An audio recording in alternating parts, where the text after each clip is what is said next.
So, James, where are we headed? We're going to New York City. New York? They love me there. Woo! Wonderful. They got a whole park full of ladybugs. Central Park. And lots of dark hiding places. Nightclubs. And lots of museums and concerts. Not to mention Yankee Stadium. Well, what about me? Come on now. They got miles and miles of underground tunnels. Oh yeah! Subway. My father said it's a place where dreams come true. How sweet. New York it is then. Now how do we get there? Oh, get it set. You? Yeah. I've sailed all the planet seas. From the central shores of Bora Bora to the icy shores of Tripoli. Commodore Cincinnati used to call me. 7. Huh? There are 7 seas. And Tripoli's in the subtropics. Commodore. There are rhinoceros. Stop the engines. There are no engines, actually. I can't wait for this miserable crew. New York, here we come. I don't see how you can navigate without a compass.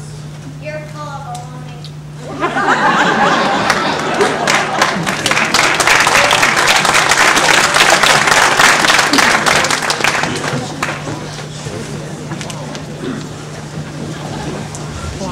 Well, I see that James and Rickshaw and his companions are crouched together for warmth. Little do they know what lies ahead. Oh dear, it even scares me. Well anyways, to get on with the story, there is not a sound anywhere. Listen to how quiet it is. The giant peaches swaying gently from side to side, quietly, softly. What's that? You said you see them. And the clouds? It sure is cold all of a sudden. Did you say bun in the oven? Cold, cold in the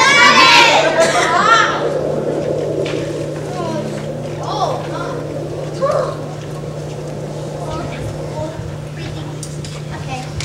This is an outrage. You are a disgrace. You're calling class, order, genus, and species. Say it in English. You, sir, are a... What? Can I turn off the like this? Where are we? What's going on? I found our Commodore asleep at the helm. Now we're lost. We're not lost. Then where are we? We're somewhere or possibly very, very far south. What's your latitude? What's your longitude? Hey! Let's place it, buddy. You said you would navigate. And you said you placed a Bora Bora. Not Bora Bora per se. What about the story of the Tripoli? Did I say Tripoli? I put the holes in multitude. Oh, gosh. I can't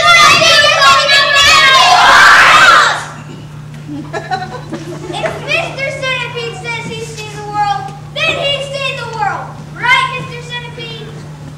Well, I did used to live in between 2 pages of the National Geographic.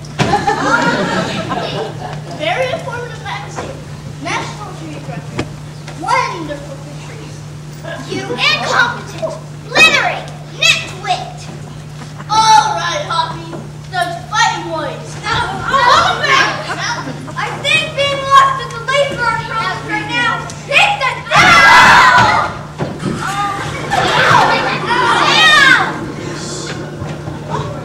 We're down they go! Hell is snow! Freezes and sneezes! No, it's below! Attention, peace! What?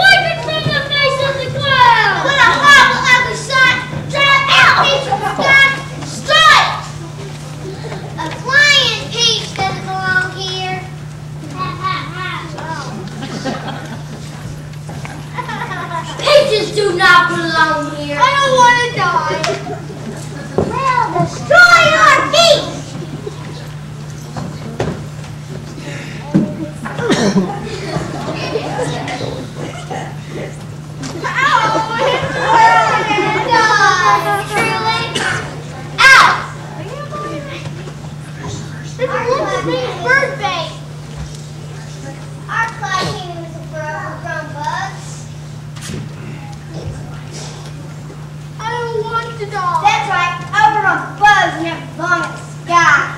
Well, pummel your peach out of the sky. Bugs don't belong in our skies.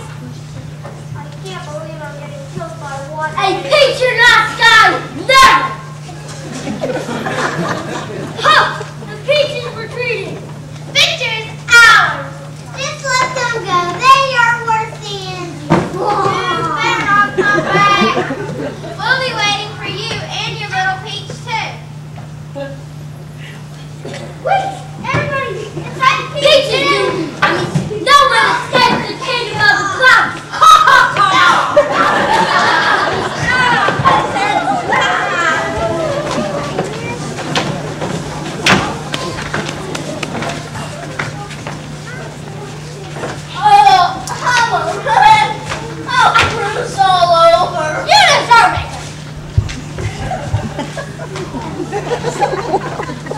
I think they've stopped hitting us. Listen! It sounds as if we've left them behind. The seagulls must have pulled us out of their reach. Let's go up and see. Yeah!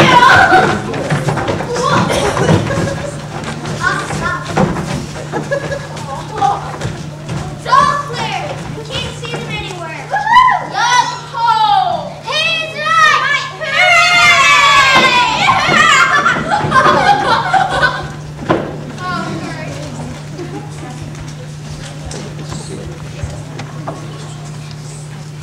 It looks like streets and houses. Did you say streets and houses? Streets and houses! But how enormous it all is! And what tremendous tall buildings!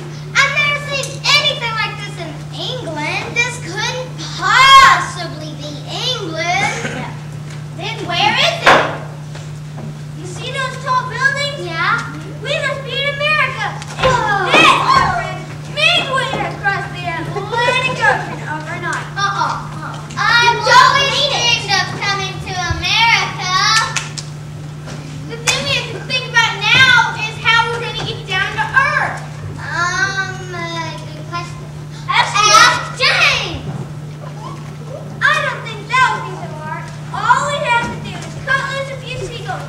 Not too many. Get out of the world. Just enough so that the others can't quite keep us up. And down we go. Slowly and gently. Darn it, until we reach the ground. Mr. Centipede can whack in the strings for us one at a time. What was that? Oh no! The strings have been struck by lightning! We've been taken down! Help! Goodbye, cruel world! This is the end!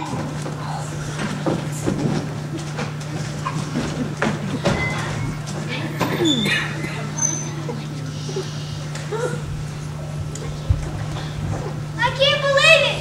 We're not dead! We're not dead! But how? But how? Why? Where are we, James? I think we're on top of the Empire State Building! I see the bright light! Hold it! You're blind! You can't see anything! He's right. Don't worry, they'll get us down. James, why are all those people hanging out the windows cheering for us? And all those people down there on the streets are waving at us like crazy. Look at the little people. Maybe they think we're heroes. I wonder. You know, you're right. We are heroes. Then you guys keep it down. I'm trying to sleep. Good for you.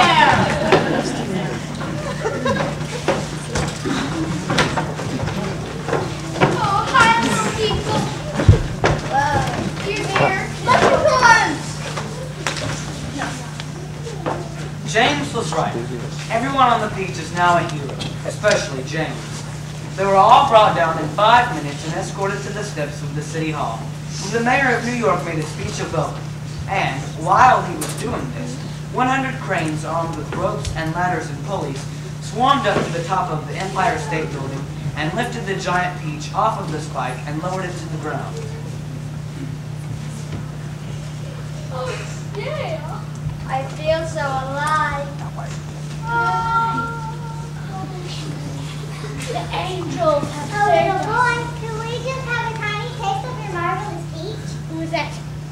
Come on, everyone. I've never seen anything so big. Who goes that? Wow, what a peach. What's that little boy's name? I don't know. Someone should ask him. Tell Pa to ask him what his name is. Pass it on. Tell Pa to ask the boy what his name is. Pass it on. Tell Pa to ask the boy what his name is. Pass it on. Tell Pa to ask the boy what his name is. Pass it on. Tell Pa to ask the boy what his name is. Pass it on. Wait. I'm Paul. They call me Trotter. Again, Trotter. Well, that's so going to be I'll say you'll come with us, James. Of course I'll come. What are friends for anyway? And you can eat all you want. It won't keep forever anyway.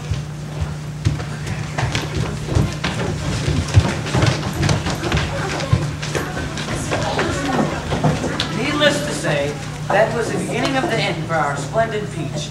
Children came from everywhere. They jumped up to the peach and swarmed over it like ants, eating and eating to their heart's content.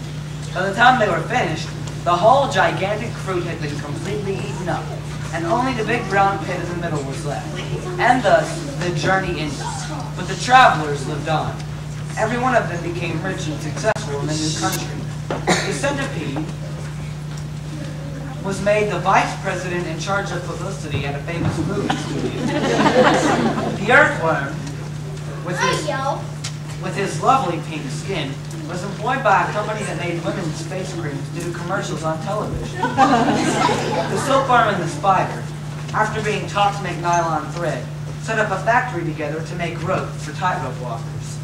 The glowworm became the light inside of the Statue of Liberty, and thus saved a grateful city from having to pay a huge light bill every year. The old green grasshopper became a member of the New York Symphony Orchestra, where his playing was greatly admired. The ladybug, who had been haunted all her life by the fear that her house was on fire and that her children were gone, married the head of the fire department and lived happily ever after. And as for the enormous peach stick, it was set up permanently in a place of honor in Central Park and became a very famous monument. But it was not only a famous monument, it was also a famous house. And inside the famous house there lived a very famous person, James Henry Trotter.